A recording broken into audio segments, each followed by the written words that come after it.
নাৰদৰ সহস্ৰ কোটি প্ৰণিপাত কৰিবা গ্ৰহণ।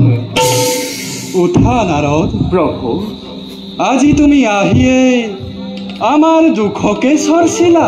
প্ৰভু, যি দেখা হৈছে তাকেহে কোৱা হৈছে প্ৰভু।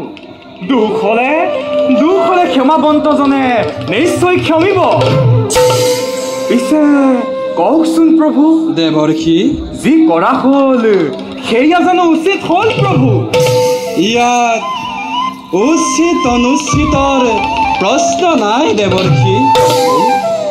যি যিহকে বিচাৰে আমি তাকেহে দিব পাৰো।